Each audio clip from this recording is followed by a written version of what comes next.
mais Kagame azowanga na kaka mais Kagame atikali mikolo belete otikali mikolo belete Kagame avec 500 militaires rwandais ba koti sous et puis pour na koloba ke eza nango ba rwandais te ba changer ba teni banda kaka ba ye ko renforcer bitumbe makasi ba koti na ba MONUSCO. On a arrêté les militaires rwandais kaka mikolo kaka bo guerre zo toka kuna na kati ya Chanzu kuna na kati ya Runini guerre zo toka na quartier général ya ba M23 lokuta moko ba rwandais bazanango ya ko sakana te to tinda biso 500 militaires kuna te biso toza kuna te esa makambo na bino na bino bote na bande koto ya magazine ya Yoka Base toza de sur le terrain awana mwana mboka José Matuvanga mwana manyanga nde tukusane décryptage ya actualité politique oza toujours ko lekana kati ya mboka na biso République démocratique du Congo na kosenga na edge kamando oza toujours na sima caméra afon kamomo na invité na mukali na ken bango kopesa mwana mboka mbote mbote mingi mwana mboka pe ba internaute nyonso bakolanda kabiso na ngonga oyo bisika boswami bozuli bakuma alamu parce que awande makambo ya mboka na biso ndio tonto solola nzamba pambola bino pe na pesi mbote pa ya yomoko papa journaliste John Kamande pe na sima caméra azakuna yomoko ko pesi mbote mais nga déjà nazo souhaiter pe mbote nga pas président de la République donc na pesi mbote koleka na mona na président boyete ka yoka ka base na to abiso tsala yoka base yoka base donc makamno to koloba na ba proposer to kosala to yeke mokonza mboka ko yoka biso donc na sepeli makasi japo to za na kati ya yoka base la voix céleste. OK mwana mboka avant to kota na actualité na biso politique ndeni communauté congolaise de Bolivie. Oui, communauté congolaise de la Bolivie, eza oyonga naza membre, naza moko kati na ba représentant ya communauté wana kati na mboka Kisasa. Alors parce que communauté wana eza na kati ya Bolivie kuna na kati ya Bolivie baza na roi, bango baza na présidente, mais roi ya Bolivie aza congolais. Eza bato bakenda na ba Amerique na tango banda ko somba bato na Afrique oyo na ba ko somba ba esclave ko somba bato bakende poto ba koko na bango ba somba bango kala nde ba viva kuna bakoma bato mboka nde akoma roi congolais alobike ngana kotika mboka na ngate misalize belé makambo ko salize belé ba congolais kuna ba unyo koma donc motema na ye roi esala ka epasi nde ayebisi bandeko communauté congolaise za kuna ke il faut tokutana na mokonza mboka président Félix Tshisekedi pour tout ça la relation diplomatique échange des ambassadeurs et salama ngamoko roi de la Bolivie na koma na mabele ya Congo to bana ko signer biloko wana alors yangwana communauté congolaise eza wana pona ko activer boyeyi ya roi ya Bolivie na kati ya mboka na biso makambo eza ebele voyage ko sala maka beaucoup na Bolivie bango moko baloba ke kuna banwar baza moke France Belgique wana etikala su potote potonde etikala nde bakote wana bango moko ndika balobaka. Donc communauté eza bien en forme mokonza mboka déjà dossier eza nango déjà na mesa na ye tolingi to senga kaka mokonza mboka activer dossier wana simbango penza na lombango comme ça bande ko na biso o baza ko na ba sepela mokonza mboka o signer président Bolivie aya na kati ya mboka na Kisasa pour na bo signer ne mikanda afin que tout ça la relation diplomatique ba investisseur baza ebele eza lokola o bazo ya te ka yena ya signer akei bango bongo te baza na souci mboka po mwana mboka de père et de mère azakuna donc asa la posa ko sunga Congo donc président de la République ta la penza dossier wana ya communauté congolaise de la Bolivie nde awa mwana manyanga José Matuvanga représentant ya communauté awa na Kisasa nde tokoluka tango pe kosolola mokonza mboka ngamboka en personne tokokuta mokonza mboka afin que tosola makambo wana parce qu'avant que roi ya Bolivie aya il faut ngande mutu fona présenter pe makambo nyonso la pa mokonza mboka donc na benga peuple congolais misale ekoya nango misale zoya totiaka pression président de la République asine mbangu comme ça to yebisa papa mokonzi kuna roi ya Bolivie aya na kati ya Congo donc makambo eza bongo eza très bien communauté eza penza en forme pe to koluka kutu bande ko bele bakota na kati ya communauté yango. OK mwana mboka to koti mama na likambo na biso arrivé ya roi belge ayoko sala nini mekano ko libola bana mboka roi belge aye na kati ya mboka na biso Congo ba mususu ba lobby aye ko sala nini yango ye mutani okole biso bato ba baby simboka na biso Congo aye ko sala nini yango peuple congolais internaute bomi tungisa te nalinga na yebisa bino makambo mibale président Mbosso alobaka ke na courrier ya roi belge na tangi makambo mibale na message na ye aye ko enterrer une page d'histoire douloureuse entre la RDC et le Royaume de Belgique. Donc aye ko enterrer une page d'histoire où il y a passe autoleki nango entre Congo na Belgique. Yami balenga na zotanga qu'il y aura une ouverture d'une nouvelle page de coopération dynamique et privilégiée. Hein? Page moko ya sika eko fungwama o ya coopération moko ko zala makasi coopération privilégiée moko boy des messages yango alobaki yango déjà kuto avant que roi belge après sa discours na ye petit temps roi belge après ce discours na ye yamboto roi belge après sa mokonza mboka ye moko président Fachi après ce qui na discours na ye discours après ce qui atindiki Belgique te ba masumu na bango mabe na bango basalaki alobi yango te atindiki bango pété que tala makambo salaki atiki le bango libre ku bango moko bandima bango moko ba juger donc ye akumisi ndenge ba relation bilatérale po ba tumusana yoka ke président Félix fala tangela bango mabunga na bango te apesi discours diplomatique discours ya bosusuli o l'équipe président Félix na mayele ba discours te bino peuple congolais bisika bozala kwana po bozaka na pona ko critiquer il était sage ye moko sikoyo roi belge tango ayende apesi discours o esengelaki peuple congolais yoka tango kotuna nga question ya discours nde na kolimbola yo ne question de boso tuninga ayi kosala nini makambo mibale koyeba na kokunda page ya passe autolekisi bango na biso pe koyeba ko balusa page ya sika kozwa page ya sika ya coopération na ndenge ya une nouvelle page de coopération dynamique et privilégiée donc dinami balende ayelaki yangwana tokoki s'attendre na nini na visite na wana pe question musu ya bien penza ya malamu pour peuple congolais foyer babilo kwango ebele basali ba vidéo kaka pona ayi ko sala nini ayi ko yiba mabele ayi ko zo mabele otale la kayebi peut-être ko zo mabele la biso akene nango te soki penza aza aye na makambo ya sincère aye ya liboso koluka ke to kunda page pour Belgique ndenga za wana ye muta koloniza biso banda 1885 bakabolaka bandelo ya Afrique ba pesa biso ke ya biso mboka esengeli ezala kokambama epa ya roi Léopold II mboka oyo ekambamaki na mokonzi ye moko roi Léopold II oyo ndeko ya roi oyo koko na bango ye muta kambaka mboka oyo banda 1885 tina 1908 ebengamaki état indépendant du Congo azwa na ye ba or azwa ba cuivre nyonso ezalaki mboka na ye fief na ye akosalela mais na de 1908 ne ekomaki colonie belge na belge ba koma kosala yango nde bayaki kozwa yango alors tango bazwi yango ba nyokoli biso ba coloniser biso yango bazalaka reconnaissant bato tozalaki na esengo te kopesa bango indépendance mais il faut quand même makamusi ekotambola kata na Belgique pona masumu basala ya Congo po makilezo ganga nde bayeboye nde bayeba yaki maboko pamba te potango ye koloba kosenga bolimbisi hein okoya maboko pamba te fo mwa masanga ezala ya kokotela masanga pe ko loba sango yelango masanga pe ko bimela nde bayaki na 250 millions de dollars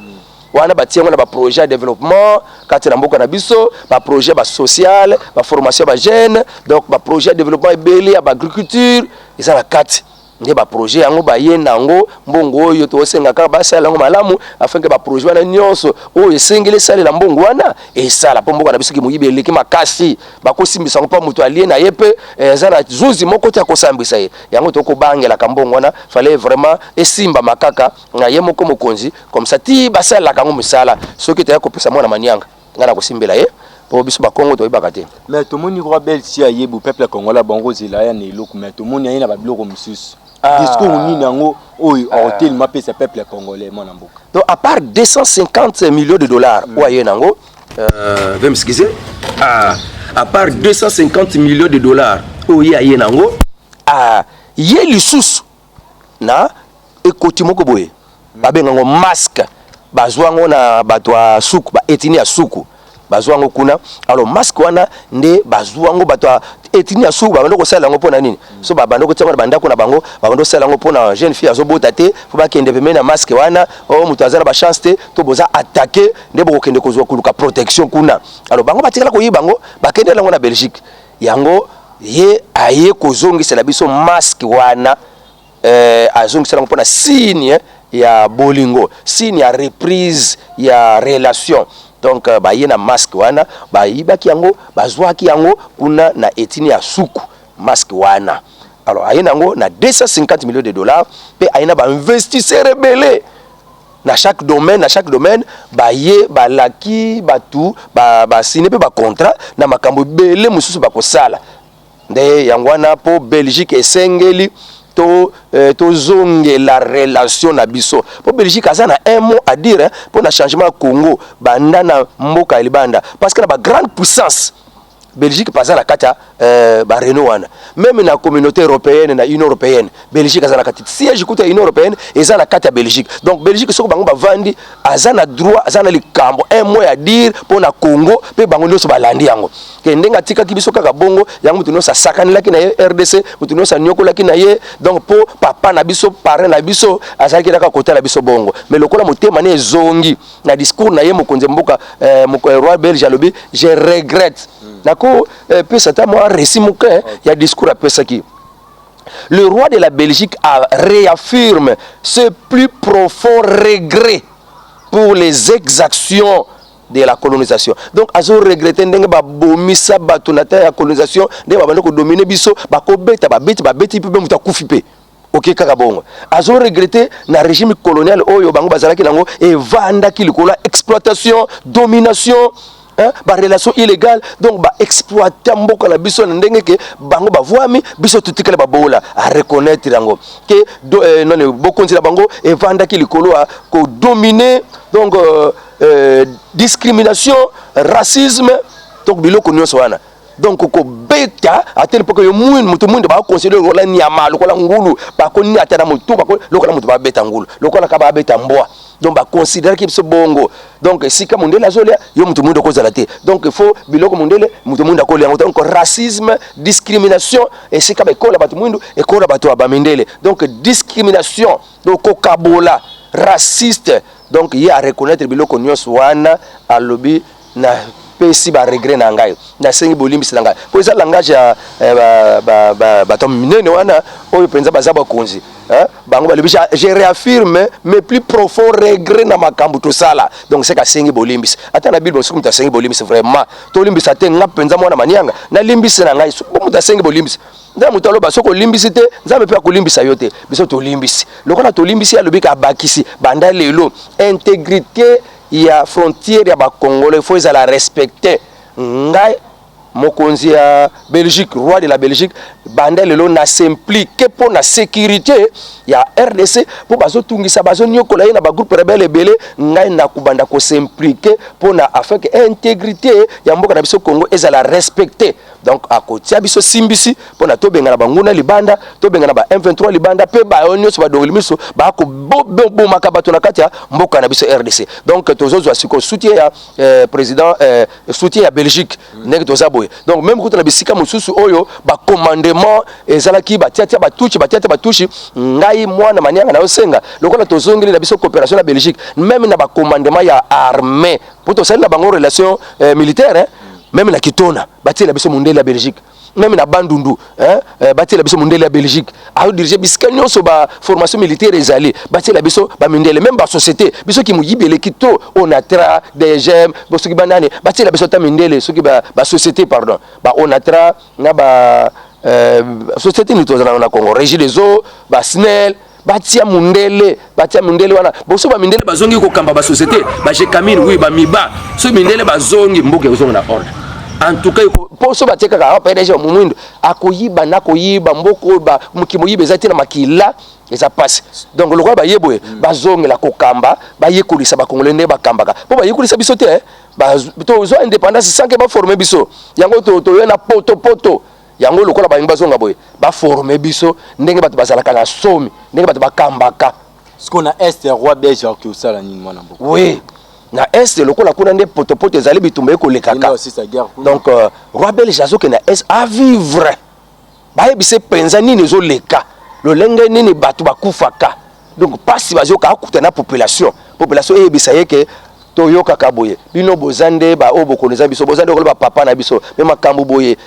boza ba complice c'est comme lelo lokola boye ye moko akopesa bango akosenga pe bolimbisi na misu na bango ndenga sengeleke biso bolimbisi awana kisasa donc ndenga ke kuna po ayebisa bango ke ngai na ye pamba te na kopesa bino simisi banda lelo bo compter sur la Belgique, compter sur la Belgique et que banda lelo Belgique a s'impliquer na makambo na bino, en tout cas makambo ba M23 makambo ba Codeco ngana s'impliquer Belgique beaucoup mona yango se kozala so bongote parce que RDC faut abattre l'intégrité territoriale naie. Alors ngai Belgique na s'impliquer, donc nous comptons maintenant maloba na to ndimile maloba na aya na mbeli aminu mibalete aya na hypocrisie ceux qui pendant maloba o loba ki za sincère, alors nous voulons vraiment tozonga pendant la relation diplomatique ya solo car en début tumeza na est boy roi belge o kitana kati ya est ceux qui par exemple balle perdue kangi bosuka ndereni na oui na que ba miyi ba donglimiso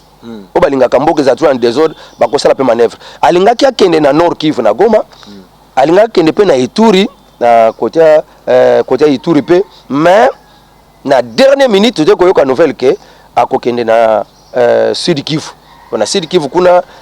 bituba penza za la penza ndenge ya ba Nord Kivu na Ituri te. Donc akokende kuna côté ba Bukavu kuna peut-être kuna nde akosala quelques jours ba oyo sikoyo délégation ko uta Nord Kivu délégation ko uta Ituri nde ba okende kuta na ye kuna na Sud Kivu kuna nde ba kosolola kuna nde akopesa la bango discours na ye mais le lundi vendredi le quantième lelo le 10 nde akende kuna na kati ya Lubumbashi akende na Lubumbashi pona akuta na pe na bande ko baza kuna déjà ba préparer déjà makasi arrivé na ye na ba kabila to kuta na bango kuna Lubumbashi kuna bakende kuta na kuna batu nyonso debite soki katumbi akozala boye moko boye lingaka makamunete de travers mais soki akozala na été équipe payete équipe RDC soki azala kamuto moko afoka na kata RDC palingi kimela kata RDC akokende akuta na pe na mokonzi ya Belgique roi de la Belgique pe na délégation na mobimba donc lelo kutu kuna na yoka ba université mususu bazana vraiment jour férié bana classe mususu bazui jour férié pour ba yamba kaka mobiliser pour ba yamba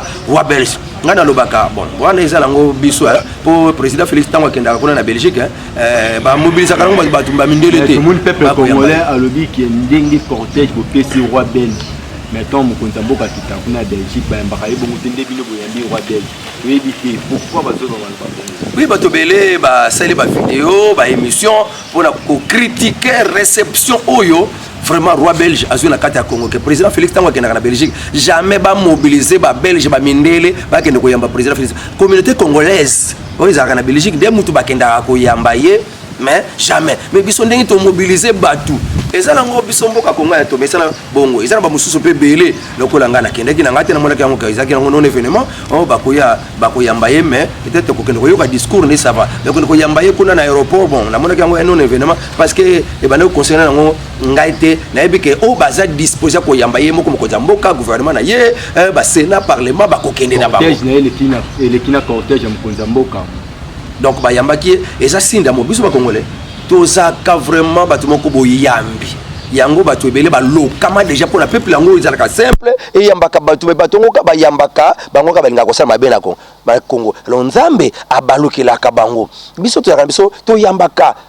zoya toke to manifester eza mboka nzamba ta bolingo na kati na biso to yambaka ba paya un peuple très hospitalier nde tozalaka wana ata bango basalaka bongo te mais bibila lobi eloko ata moninga asalaka te yo banda kosalela ye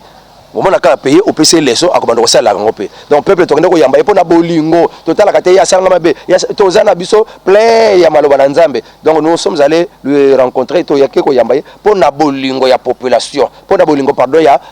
roi belge tozana bolingo na ye mutazwa kamboka oyo koko ne mutazwa kamboka oyo komaka na oyo asala ngo peut-être 23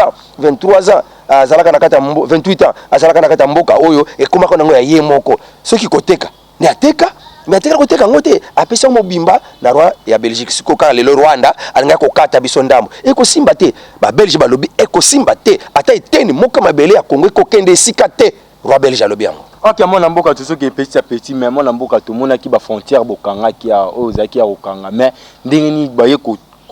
retrouver plus de 500 soldats rwandais na kati ya mboka biso République démocratique du Congo.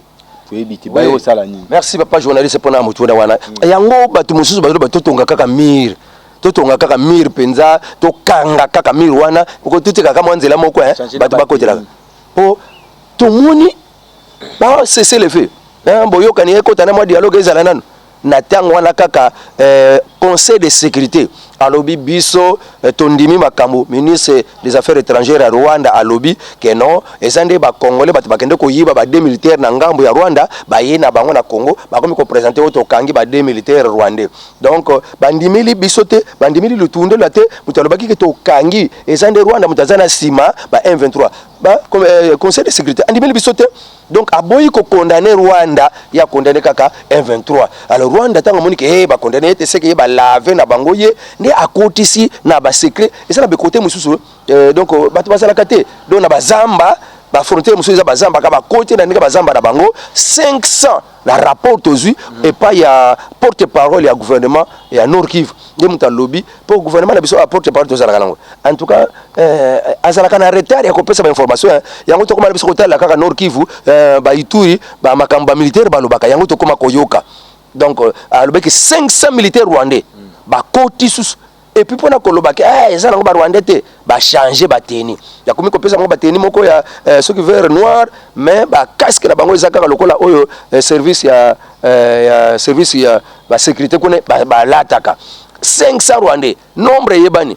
500 rwandais ba koti pona ko ya ko renforcer équipe ya M23 ba kangi ba rwandais na bitumba ba zui bango ba poser bango ba question ba lobi ke to za ba rwandais ba pesi biso mission boye mais lelo Rwanda azondi makaka te ke 500 rwandais wana eye Kagame azondi makaka te lelo na nzela porte parole na bango ba démentir biso totina biso 500 lokuta moko ba rwandais bazanango ya kosakana te totina biso 500 militaires kuna te biso toza kuna te eza makambo na bino donc batindi bato tozokanga on a arrêté les militaires rwandais kaka mikolo kaka bo guerre zotoka kuna na kati ya Chanzu kuna na kati ya Runini guerre zotoka na quartier général ya ba M23 Mobitumba kuna na ko territoire ya Ruchuru donc bitumba zotoka bakanga kisu ba rwandais na bateni na bango wana ya ba vert noir bakangi bango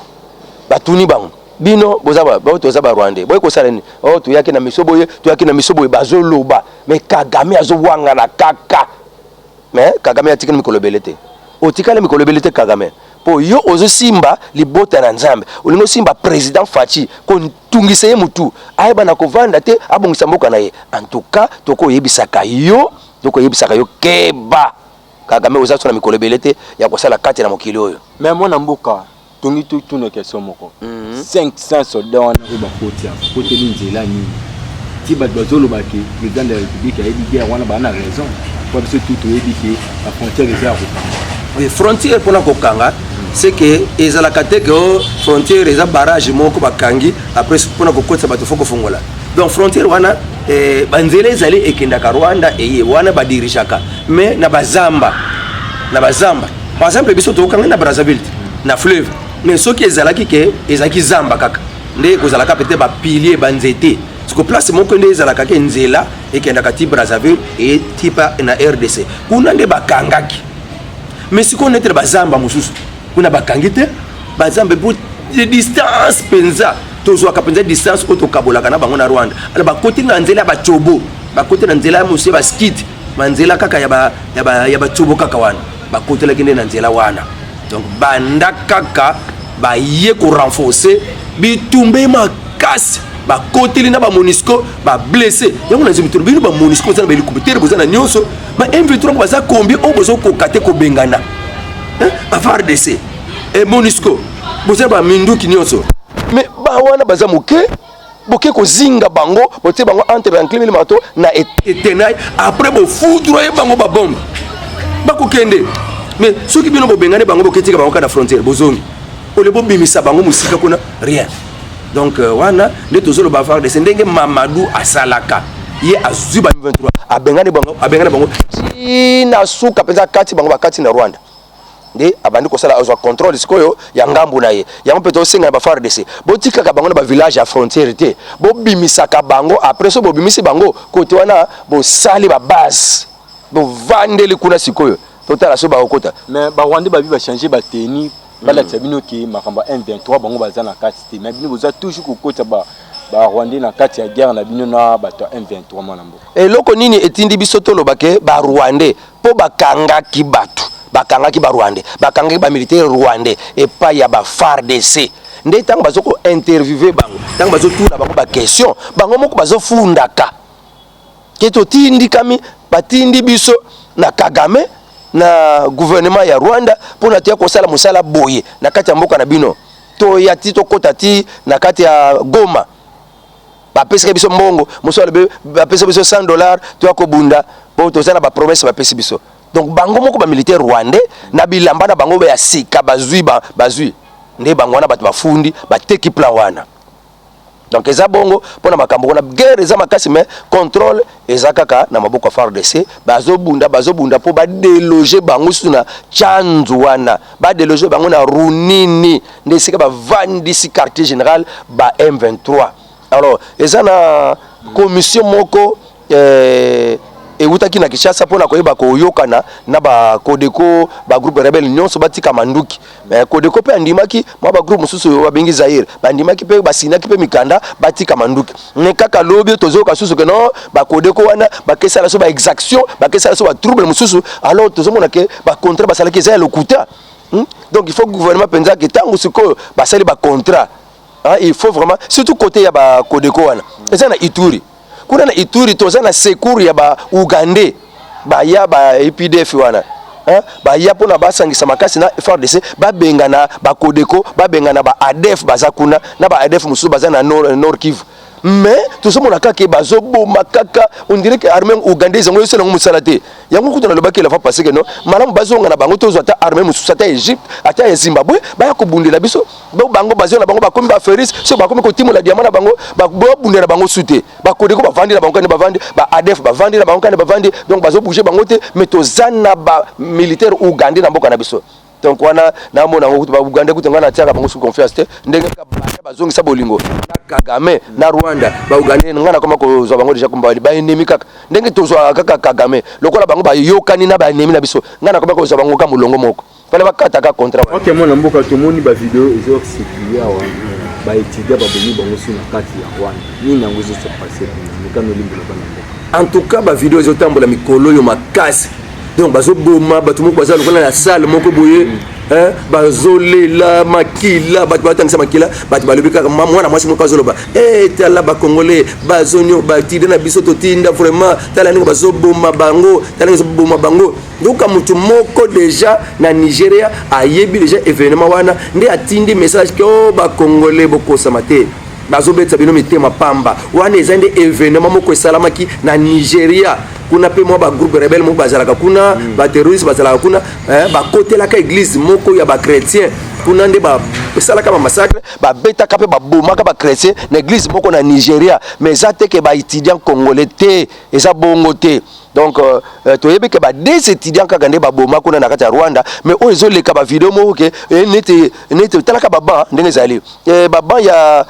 ba nani ba étudiant ezalaka ndenge baba le l'église te mais soko tali penza vidéo wana ozomona penza na sima baba ozomona penza ba étudiant ba sale ba étudiant ba auditoire ba étudiant ezalaka bongo te wana ezaki nde église na Nigeria donc nazo yebisa ba congolais nyonso vidéo esika zotala vidéo wana esika bazoboma ba makila batobele ezaka nde biso te ezana ba étudiant Rwanda te ezande vidéo moko eleka na kati ya Nigeria na kati ya église moko babomaka batu mais babangisa bino te ekoma lokola